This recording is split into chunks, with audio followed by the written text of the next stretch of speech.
Hello, how are you? This is Ali Wiecek from Square One, and welcome to another episode of the Designing Your Life and Career YouTube channel, designed with you and for you to live a meaningful and fulfilled life.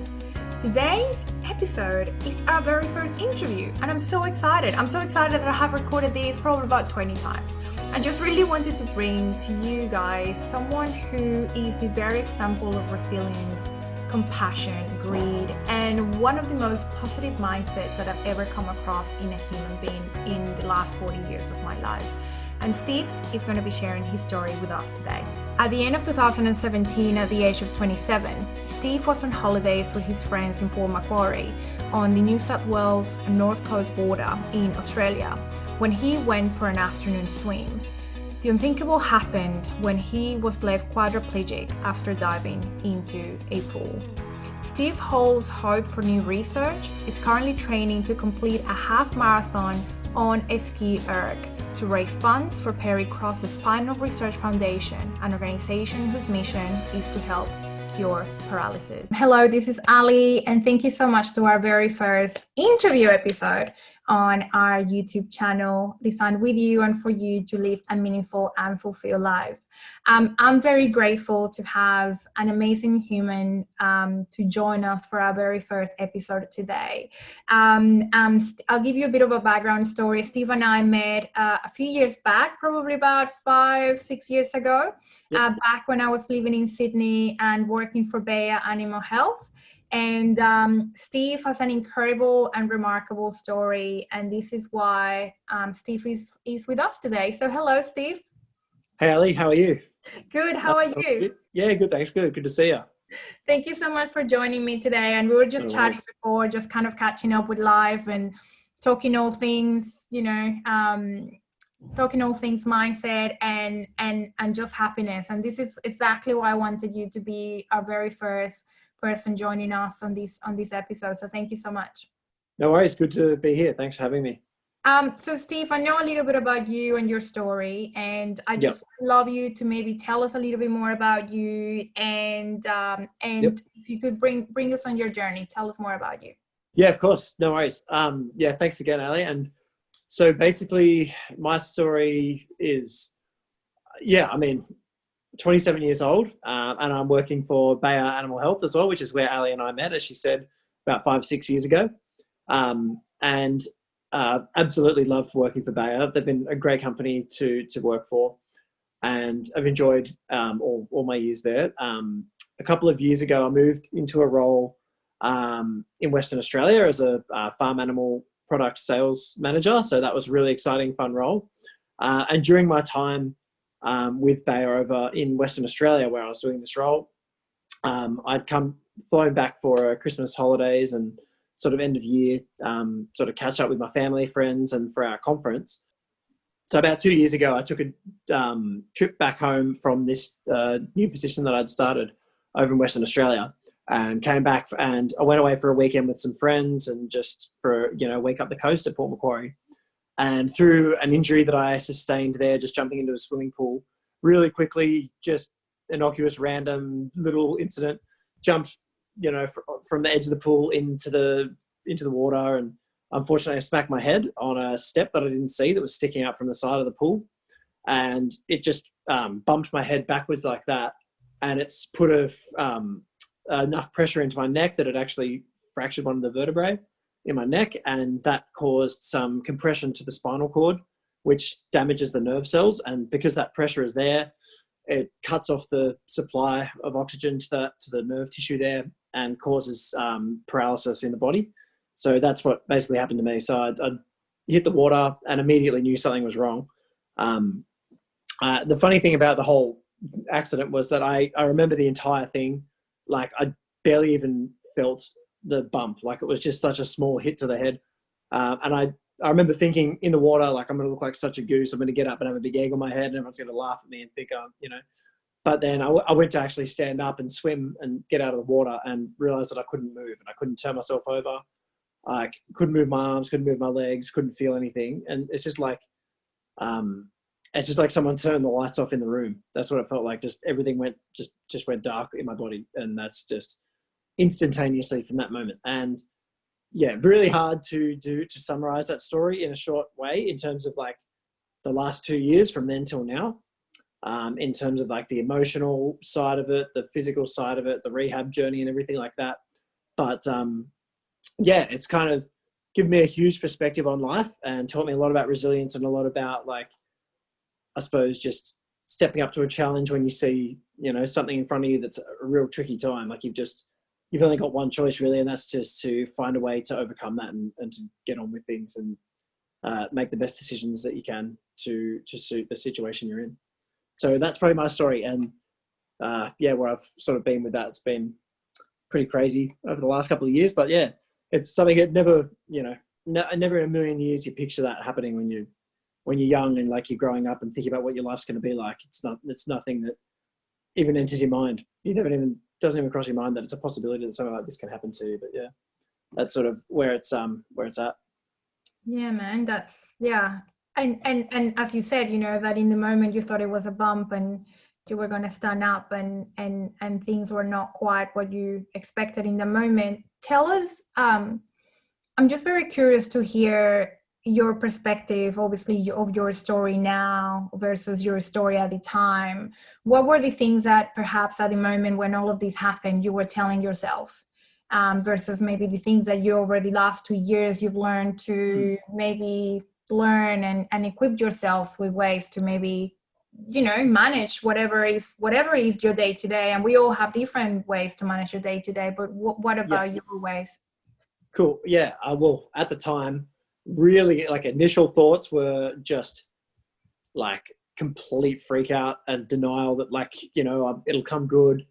I'll be sweet in like a couple of days or whatever, you know, like you think, you know, you're young, fit, healthy, you'll be able to, you know, work hard and come back from this and be fine. But yeah, the whole thing is as I said, that once that nerve tissue gets damaged, that's how it is. And then once you come to that realization that, okay, this is probably going to be, you know, semi-permanent, this is how it is until there's some kind of treatment or some change to that, you know, it's a huge term of acceptance. And like, it's just this roller coaster of like overwhelming emotion where you can't see how life will go on anymore. You know, it's just like, you just never had to deal with something like this. And personally, I had no experience with like injuries like this or any disability or anything in my life, which is very fortunate and like, you know, very blessed to have had that up till then.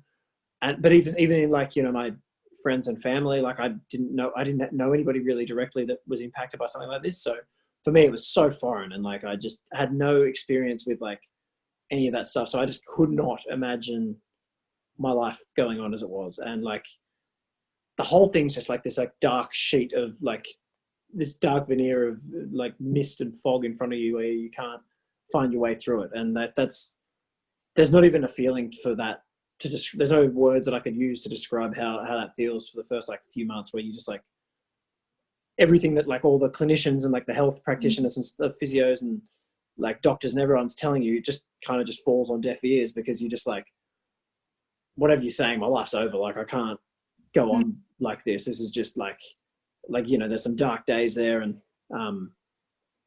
yeah, you're sort of just blocking out information. You're not even taking things in a lot of the days, because you just like, you don't even care enough about what next week or next month or next year is going to look like.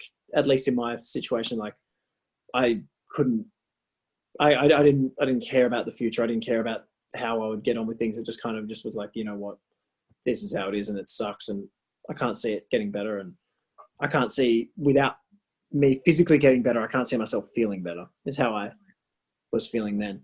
But now I think like give that, you know, there was like a 9-month period of hospitalization and rehabilitation where you're like trying everything you can in the gym and you're learning techniques and skills to adapt to your situation and like what you've got to do to manage your day to day, like you said, just from a basic personal level, as much as like a, you know, how can you get on and then start to do things you actually want to do and care about and find meaning and like value and things that are worthwhile in life as well.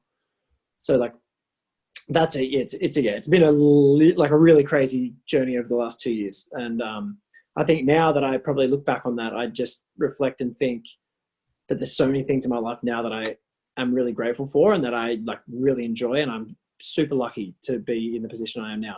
Although like physically I haven't gotten back to 100% by any means, like by no long stretch am I back to where I was, but physically, mentally though, I feel happier and better than ever in a lot of ways, you know, like I feel like there's more purpose and like I've got a lot of perspective and things like that.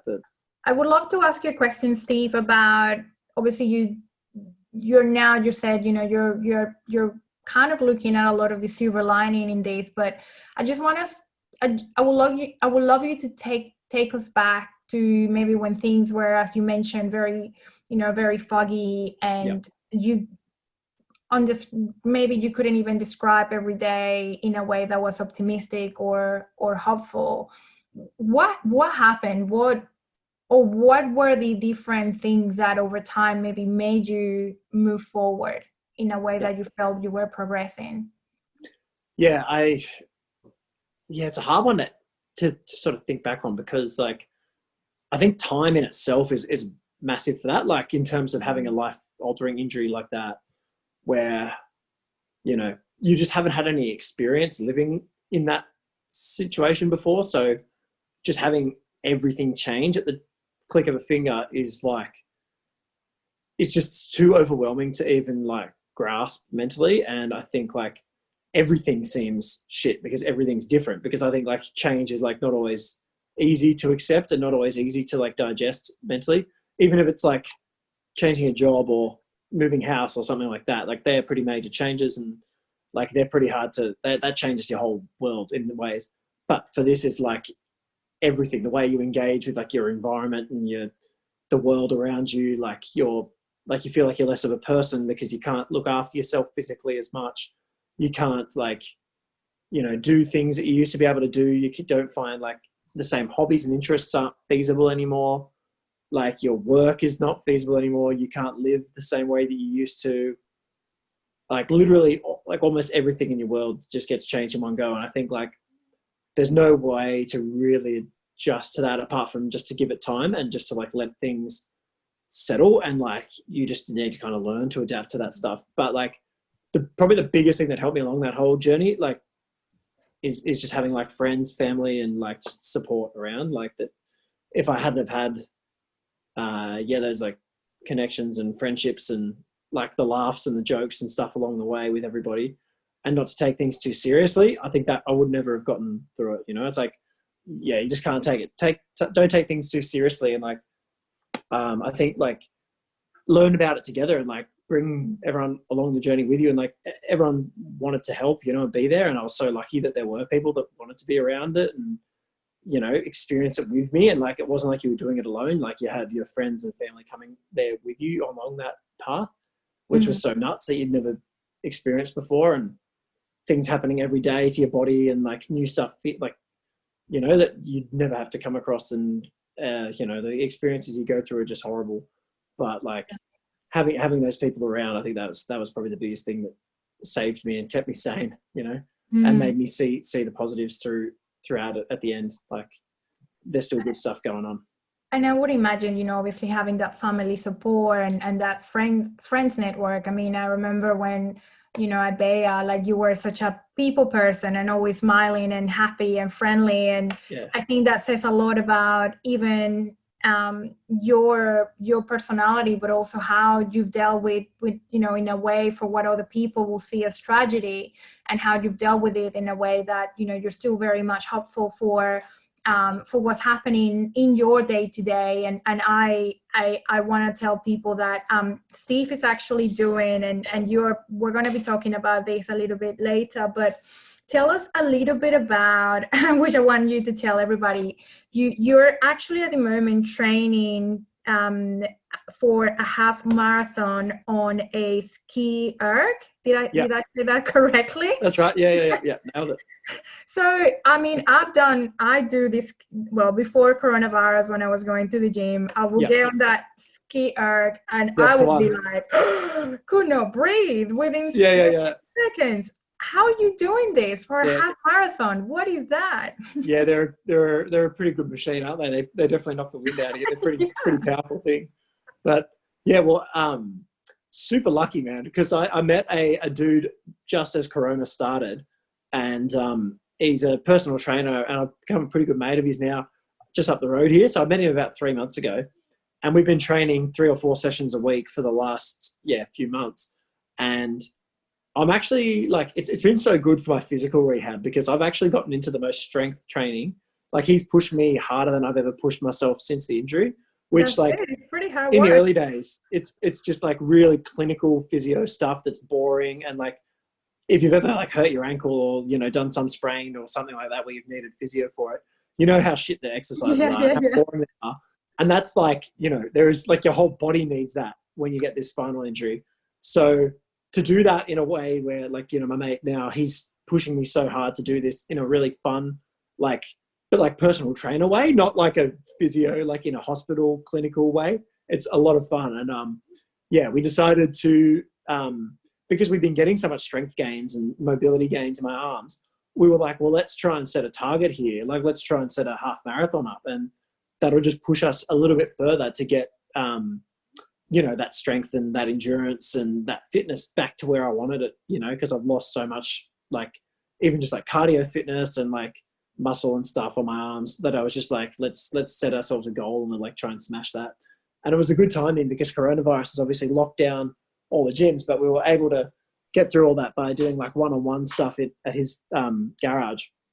And so now training up for this half marathon on the ski erg. So yeah, as you said, it's going to be a bit of a challenge, and it's going to be a bit of a push, but yeah, planning to hopefully be able to get through it, and it'll be a good time at the end of it, hopefully. So yeah, That's amazing. And I love this about you, Steve, that obviously, you know, there is a lot of ways for us to, and this applies to every single individual out there who is listening to this, and we all have challenging experiences across various levels. But what I love about your approach, obviously, is that, you know, you're still working towards those goals and challenging, as you said, challenging things, you know, like, I know how challenging it is to be doing that ski arc for more than a few minutes, and I think you're awesome just for doing that. And so I would like you to tell me a little bit more about, like, what are the things that how do you purposely incorporate ideas into your life that, you know, I would like to try this thing to see how that makes me feel, or what opportunities or experiences you have incorporated into your life, like you're doing right now, for example, this half marathon that, you know, you just want to try? Sure. Well, I think for me, like, before the injury as well, like, I've always been someone to just give things a crack and just try new things out. And I think, like, I've just been lucky that that's kind of my personality at the moment, and where there's a lot of limitations as to what you can do now with this injury. So you just got to find adaptive ways to do activities that you want to complete, because like all the hobbies and interests, like I said before, that's just all wiped away. Like things that I used to love doing, like surfing, kayaking, playing the drums, playing the guitar, all that stuff, like that's just all like swept away from you. And you're like, well, that sucks. Like, let's try and find new things that are fun. And this is just like, you know, it's something that I didn't really, I don't know, just thought I'd turn it into an opportunity, because we've been grounded with coronavirus for so long. Like I was going to the gym and I was like doing, you know, things there, but I wasn't kind of focusing myself on like a big goal like that. And I think like, because life's always so busy, right? Like I was going into work all the time, back from work, and like going to the gym all the time. And like I was out and about and buggered when I got home. And, you know, it's just like so much in life that's just going on that, you know, I didn't have time to stop and think like, okay, what's something big that I can like incorporate and like try and work towards the goal. So coronavirus has provided that opportunity by like grounding me for a bit longer and being like, oh, well, look, if I just, you know, do this and like focus on this training for a little bit longer, I could do that. And like, oh, okay, then I can do 2Ks, I can do 3Ks, I can do 5Ks. Let's try and push that out and like see if we can set that, you know, as a line in the sand to like really make a benchmark for your fitness and health, and just turn like this health crisis into a opportunity to improve your own health and stuff. Because at the end of the day, your health's really important. So you got to be in the best possible condition that you can if you want to have a healthy and a good life. So it puts you in a good position for mental health, and it puts you in a good position for everything else in your life. So So, and I love that. I love that you touch on mental health, because I'm a big, I'm a big believer on kind of building a toolkit that allows to be, more resilient humans, and, have a better well-being. But it's not easy, even when you have a toolkit of things that you do on a daily basis, it's not an easy job, especially I found myself with coronavirus kind of going into the state of, I'm good, I'm ready, I'm super organized with my rituals and routines, and then I learned very quickly that I'm actually not good at all, that this coronavirus thing is putting my kids into homeschooling, which means we have to help them while we have to do work, while we have to complete deadlines, and it's just been really tough on my mindset. And that, and of course, when you look at all of the proportions of all of the problems in the world, this is so little, but for me in the moment it's so challenging. So I want to touch on that, because I'm a big believer in building mindsets and rituals that can help us on a daily basis. Are there is there anything that you do regularly, that you purposely do? I'm going to do this every single day, or I'm going to do this every now and then, that you could share with us that perhaps work for you and can help other people as well? Oh, so to set like a positive mental routine and habits and stuff, I've found that since the injury that there's so much limitations on your physical stuff that you can do, that like creating like healthy mental routines is like even more important.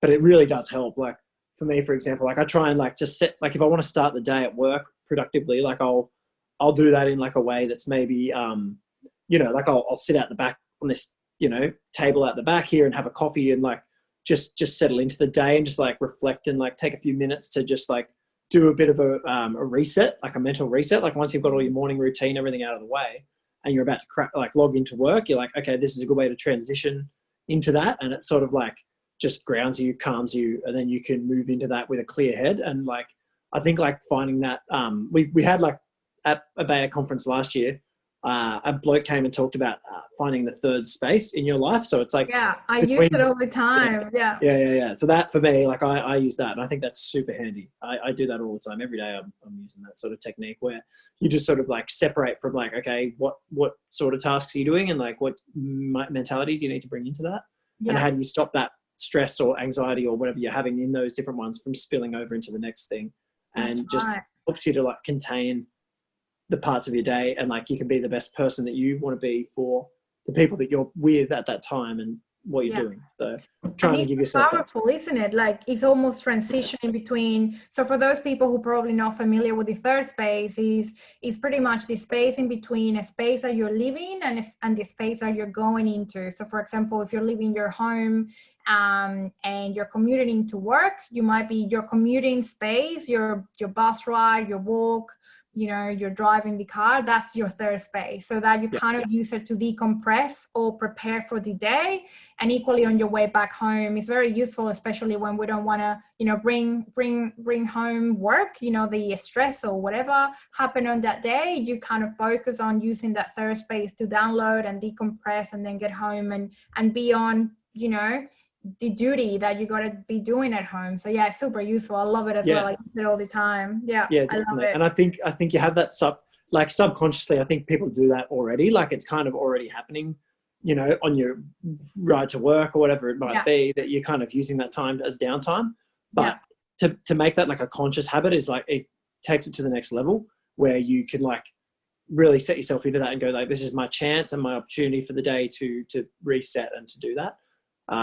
And I think a challenge for everyone at the moment, like working from home, if you're lucky enough to have that chance and that setup, is like, how do you do that third space? So you've got to set that third space up, and that's all up here. That's all in your head. And exactly, because you're in the one space. There's no third space. There's no third from space. The kitchen to your bedroom to the bathroom is like exactly. It's like, it's not a long commute to reflect on. I know. So it's someone told me today that she makes a cup of chocolate every day at the end of her work, and so she knows that then she's going into her work and I thought that was great, because it's like, that's really good, I loved it. Yes, and that's sort of what I've been doing with that, sitting at the back and having one of these bad boys, having one of these coffees sitting there. It's just like that really helps, like, because you yeah, you sort of like teach your body that, like, you know, that's a sensory thing too. Like you have that, you sit there, you relax, and then, okay, move on and get into it, and just take that 5 minutes to just pause and reset. Yeah. Kind of. So Steve, what do you think, what would you like to offer, what advice would you like to offer people maybe during these times of the pandemic, or, you know, once we go back to whatever new normal? Yeah, no worries. So for that, I think for me, at the start of the pandemic was just stressing and overwhelming, and I was like anxious and pulling my hair out and freaking out because I'm in such a high risk category, being with high level spinal cord injury, with compromised respiratory function. If I got a lung infection, I'm at really, really high risk of just like hospitalization or worse. So I stressed out for ages and just felt like a bit of a fish out of water for a little while. And I think it just took me a few weeks to settle in and go, right, well, what can I do to like build a new routine, get my mindset fresh, and start to feel good again at the moment. And then what can I do to push that? Like, okay, I've just said before about the physical fitness and the physical sort of challenge that I've set myself to push myself out of the comfort zone there. And I think that's something that, you know, like everyone can do something like that now that we've got a little bit more downtime. You know, it's time to set and reflect and come up with a new direction for their life, or something that they've been wanting to do but didn't have time for before, where, you know, life feels like you're on a treadmill sometimes, just doing, but you don't have time to actually stop and think.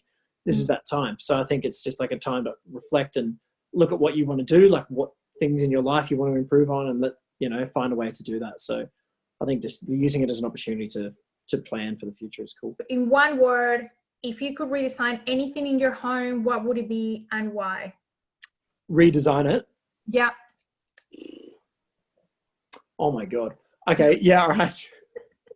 It just came to me. So I think I've got like, because I've got that, you know, reduced arm function wheelchair type scenario. I'm using a hoist to transfer around, like a crane thing in the. Yes. So I wish I just had a crane thing everywhere in the house, so I could like get around in that, like, you know what I mean? Like once I'm down, I'm down. I've only got one thing, like it's in my room. So if I had that, I could be able to zoom around the whole house. I think that'd be pretty cool. Just like get around a bit easier once I'm out of it. I would like one myself, so I don't need to move from my home. I know, right? Yeah, it's definitely that'd be the way to go. If you could be in quarantine, like doing your quarantine, anywhere in the world, where would it be and why? That is a great question. Barara, 2081, mate. God's country. That's where I'm perched up. Oh, I haven't been there, so I have to go there. It's, you know, it's a place to be. That's the hometown, mate. It's good. Wouldn't want to be anywhere. What would you tell your younger self? Probably to, not to take yourself too seriously, not to stress about little things, and just enjoy everything as it comes. And one life experience you're yet to try. Oh, yet to try. Jeez. Oh, golly, I don't know. What haven't I done? I haven't got married, so if anyone's stupid enough to line up. Oh, got to put a ring on it. Yeah, exactly right. So, you know, there's that. That's awesome. Steve, thank you so much for joining me. It's been awesome. Now, before you go, I know I want to share with everybody, obviously, the incredible work that you're doing, and this is why you're doing your half marathon training on your ski erg, and obviously you're doing this for the Perry. I lost my piece of paper. I just had it here. Wait. Oh no, you're right. Yep. So tell us more. So the Perry Cross Foundation, is that right? Yeah, so this Perry Cross Spinal Research Foundation, yeah. Cool. So where can people help and find out a little bit more about them? Yeah, sure. So for the Perry Cross Spinal Research Foundation, I've set up a GoFundMe page, which is linked to the half marathon as a little fundraiser. But basically, this Perry Cross Spinal Research Foundation broadly focus on finding funding for people that are looking for a cure for paralysis. So there's a major project that they're sponsoring, which is a nasal stem cell trial at Griffith University, which is showing some promising results. But yeah, they're looking at going to clinical trial soon. So the Perry Cross Spinal Research Foundation are looking at supporting that. So that's where they're looking at doing. And if you have any spare cash, that's would be much appreciated. If there was any chance to donate, that'd be really, really appreciated. appreciate it. Absolutely. And this is exactly, so we'll put the link on this episode as well, so everybody has access to the GoFundMe campaign that Steve has put together. And when should we be expecting you finishing your half marathon? Yeah, so I'm going to do it in a couple of weeks' time. Ooh. So I've still got a little bit of training left to go. It's kind of scary. It's sneaking up, but yeah, it'll be a good time. It'll be good when it's my goodness. I can't wait. Yeah. I can't wait to see photos and the results of that. But Steve, thank you so much once again. It's been such a pleasure chatting to you and learning more about your journey and your incredible mindset. So thank you so much for sharing your story with us today. No worries, Ali. Thanks so much. Been good to catch up. Cheers. Thanks heaps. Thank you very much. Bye. Thank you. As always, the best conversations happen at squareone.com.au. So head over there and be sure to subscribe to our email list to receive updates, giveaway, and secret tips. And don't forget to download your very own virtual crash course on how to design a meaningful life and career with design thinking. 5 steps to gain clarity and reduce stress in adversity.